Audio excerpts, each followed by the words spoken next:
Hello, grade 11th. Welcome to my YouTube channel. As you are seeing on a screen, today we are going to do greatest integer function. So first of all, let us discuss its definition. Then we will discuss about its meaning. What is actually it is. So let f from r to r defined by fx equals to greatest integer x. This closed bracket is denoted for the greatest integer function. ठीक है, ये जो closed bracket है ये represent करती है greatest integer function को, and ये जो x हमने लेना है वो रियल नंबर से आएगा, कोई भी 1.1, 1/2, 1/7, -5, कोई भी real number. Assumes that the value of greatest integer less than or equal to x. Such function are called greatest integer function. I am repeating once again. Let f from r to r defined by fx equals to greatest integer x, x belongs to r. ये point main है, बाकी आपकी understanding हो जाएगी तो ये आपको समझ आ जाएगा. Assume that the value of greatest integer less than or equal to x, right? Such function are called greatest integer function. अब देखो greatest integer function है क्या एक्चुअल में. अगर आप x की वैल्यू -1 और 0 के बीच में लोगे तो आपको आंसर मिलेगा -1.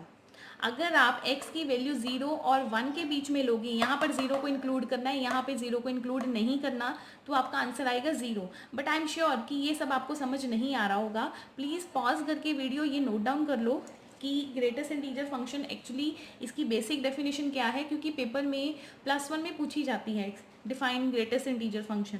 तो यहाँ तक ये पूरा आंसर आपने देना है. इन जनरल हम इसको डिस्कस करते हैं with the one example. Please pause the video and note it down everything told in this video. now you can see I have taken few integers.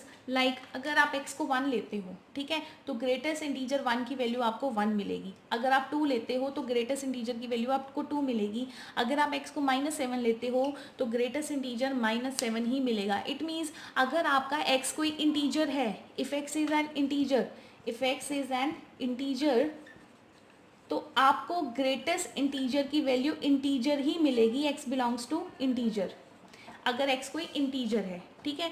अब ये तो कोई जरूरी नहीं है कि x इंटीजर ही होगा, x नॉन इंटीजर भी होगा, ठीक है. नॉन इंटीजर मीन्स वो कोई रैशनल नंबर हो सकता है या इरैशनल नंबर हो सकता है. अगर आप x is not an integer, अगर आप x कोई इंटीजर नहीं लेते, तब आपको देखो क्या मिलेगा. तो तब आपको एक अप्रॉक्सीमेट वैल्यू मिलेगी like this. Like greatest integer of 2.1 is 2, greatest integer of 9.5 is 9, greatest integer of 3.574 is 3. और अगर ग्रेटेस्ट इंटीजर 9.9 निकालना है तब भी आपको आंसर 9 ही मिलेगा, आपको 10 नहीं मिलेगा. इन द लोअर क्लासेस हम 9.9 को 10 बोल देते थे अप्रॉक्सीमेट, ठीक है. बट यहाँ पर ग्रेटेस्ट इंटीजर फंक्शन में ऐसा कुछ नहीं करना. अगर आपका डेसिमल में है तो आपने लेफ्ट साइड वाला ही डिजिट लेना है, ये जो लेफ्ट साइड में जो डिजिट होगा. सिमिलरली 9.5 में लेफ्ट साइड वाला डिजिट लोगे, 3.57 में भी लेफ्ट वाला डिजिट लोगे, 9.9 में भी आप लेफ्ट वाला डिजिट ही लोगे, ठीक है. तो ये है पॉजिटिव रैशनल और इरैशनल नंबर्स के लिए. अगर आपके पास नेगेटिव रैशनल या इरैशनल हुए तो आप ग्रेटेस्ट इंटीजर किस तरह से फाइंड करोगे. सपोज अगर मैंने वैल्यू ली -2.1, तब आपका आंसर आएगा -3 अकॉर्डिंग टू द डेफिनेशन. ये सारा डेफिनेशन के अकॉर्डिंग है, कोई इसमें हिट एंड ट्रायल मेथड नहीं है. ये प्रॉपर डेफिनेशन बनी हुई है कि अगर -2.1 का ग्रेटेस्ट इंटीजर आपने फाइंड करना है तो -3 आएगा. लाइक -9.5 का ग्रेटेस्ट इंटीजर फाइंड करना है, -10 आएगा. -5.5 का ग्रेटेस्ट इंटीजर -6, ठीक है. तब भी आपने लेफ्ट में ही जंप करना है. देखो यहाँ पे भी लेफ्ट में जंप कर रहे हो पॉजिटिव में, यहाँ पर भी लेफ्ट में जंप करना है. लेकिन लेफ्ट में जब आप जंप करोगे तब आपको, जैसे -2 है और ये -2.1 है, अब -2.1 के जब आप लेफ्ट में जंप करोगे तो आप कहाँ पे जंप करोगे, -3 पे, ठीक है. तो आपने हमेशा ये याद रखना है कि अगर आप ग्राफिकली कर रहे हो, अपने दिमाग में ग्राफ बना रहे हो, तो आपको -3 लेफ्ट में जंप मिलेगा जब आप नेगेटिव इंटीजर्स की तरफ जाओगे, राइट. तो मैं यहाँ पर एक छोटी सी और एक फनी सी एग्जांपल क्रिएट कर देती हूँ, उससे आपको हमेशा याद रहेगा कि करना क्या है. तो बेटा मैंने यहाँ पर एक बार्बर शॉप ली है. अब देखो बार्बर शॉप छोड़ दो, पहले मैं फंक्शन की बात कर रही हूँ. फंक्शन क्या होता है, इनपुट देते हो और अंदर यहाँ पर प्रोसेसिंग होती है जिसको हम फंक्शन बोलते हैं, और आपको आउटपुट मिलता है, ठीक है. Input processing output same as computer, definition of computer, ठीक है। तो यहाँ पर अगर आप देखो बार्बर की शॉप है, यहाँ पे बार्बर बैठा है सीजर लेकर, राइट। अगर सपोज यहाँ पर 2 नंबर इनपुट दे रहे हो, 2 का इनपुट दे रहे हो, अब जो 2 नंबर है वो एक परफेक्ट नंबर है, मीन्स 2 नंबर अपनी कटिंग करवाने गया है लेकिन उसके जो हेयर्स हैं बिल्कुल परफेक्टली फाइन है, तो 2 एज इट इज़ ही बाहर आएगा, right.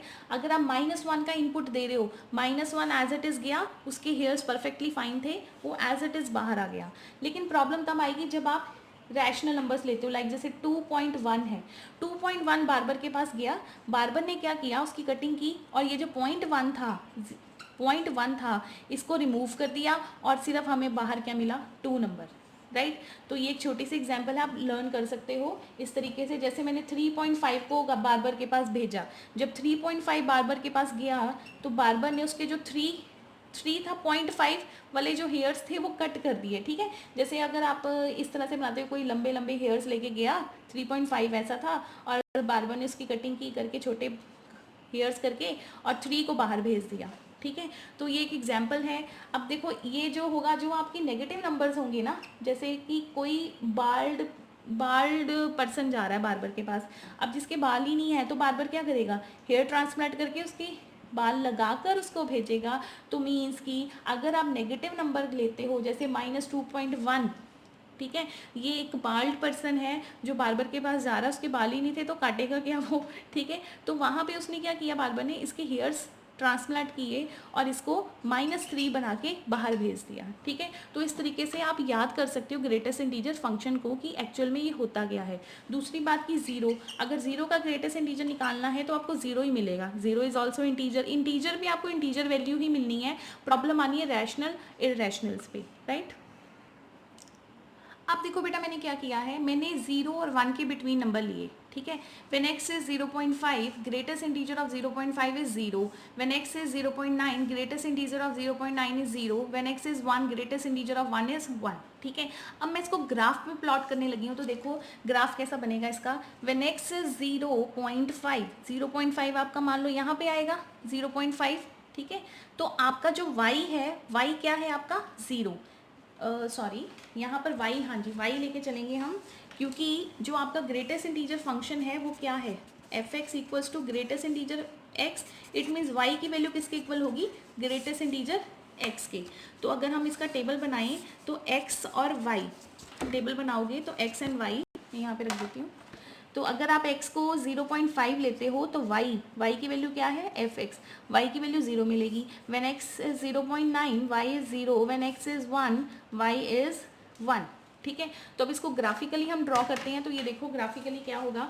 When x is 0.5, y is 0, मतलब यहीं पे बैठे हैं। व्हेन x इज 0.9, तब भी आपका y 0 है। व्हेन x इज 1, तब आपको यहाँ पे 1 मिलेगा। मतलब ये जो पार्ट है आपको हमेशा यहाँ पे 0 ही वैल्यू मिलनी है इतने इंटरवल के बीच में, ठीक है। तो ये आपको इतना क्लियर नहीं होगा, अगर आप यहाँ पर थोड़ा सा मूव करोगे 1 और 2 के बीच में, तब देखो क्या बनता है। अब देखो बेटा मैंने क्या किया है, when x is 1.1, y is 1। When x is 1.5, y is 1। 1.9 पे भी आपको 1 ही मिलना है, 2 पे आपको 2 मिलेगा। तो यहाँ पे देखो जब आपका x 1.1 है तो y की वैल्यू कितनी है, 1। और जब आपका x 1 था, 1 तो पहले ही आ गया, 1 पे 1 ही मिलना है। जब आपका x 1.5 है, 1.5 यहाँ पे आएगा, तब आपको y क्या मिलेगा, 1। जब आपका x 1.9 होगा तब भी आपको 1 मिलेगा। जब आप x को 2 लोगे तब आपको कहीं जाके 2 मिलना है।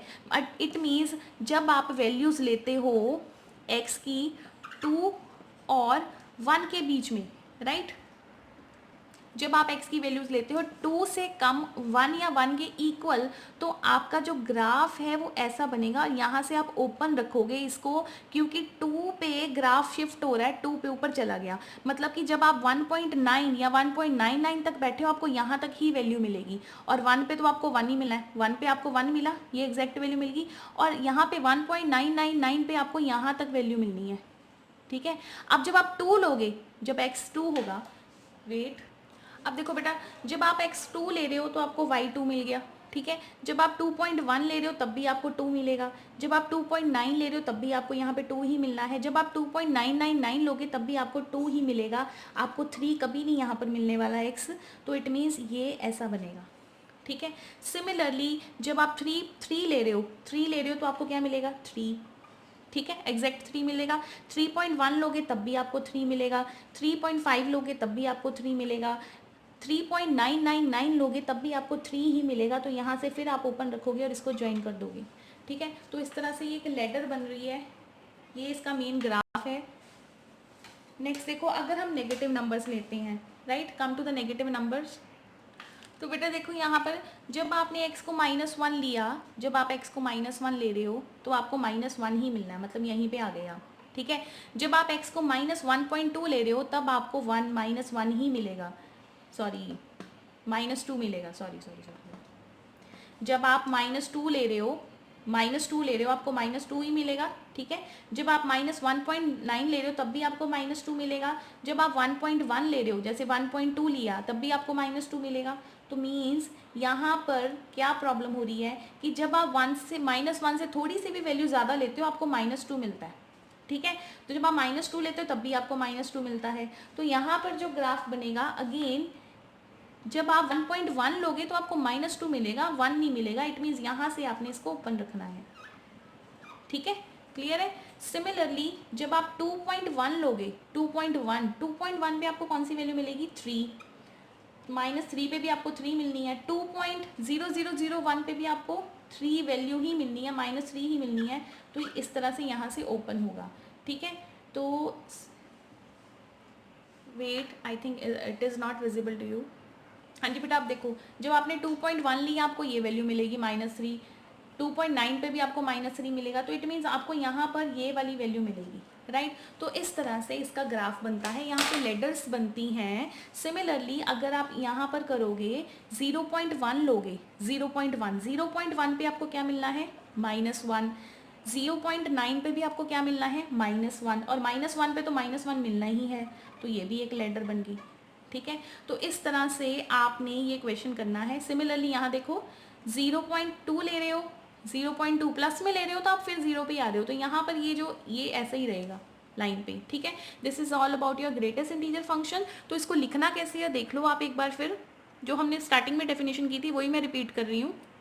अब देखो जब आप बेटा 0 और 1 के बीच में वैल्यूज लोगे पॉजिटिव, 0 और 1 के, जैसे 0.5 लिया है ना, 0.5 लिया तो आपको आंसर क्या मिलना है 0। तो आपको हमेशा ग्रेटेस्ट इंटीजर की वैल्यू क्या मिलेगी 0। दिस इज फॉर ये वाले इंटरवल के लिए, ठीक है। अगर आप नेगेटिव इंटरवल लेते हो, -1 से लेकर 0 तक लेते हो, ये मैंने उल्टा गलत लिख दिया, वेट गलत लिख दिया। हाँ जी देखो, जब आप -1 और 0 के बीच में वैल्यूज लोगे या -1 लोगे, जैसे -0.5 लोगे तब भी आपको -1 ही आंसर मिलना। तो यहाँ पे आंसर आपको क्या मिलेगा -1। अब इंटरवल्स को चेंज करते जाओ। जब आप इंटरवल लोगे 0 से लेके 1 के बीच में, है ना, 0 इंक्लूड होगा, 0 का इंटीजर 0, 0.1 का इंटीजर 0, इट मीन 0 तो इसमें इंक्लूड हो गया ना। तो आपकी ग्रेटेस्ट इंटीजर की वैल्यू यहाँ पे क्या होगी 0, राइट।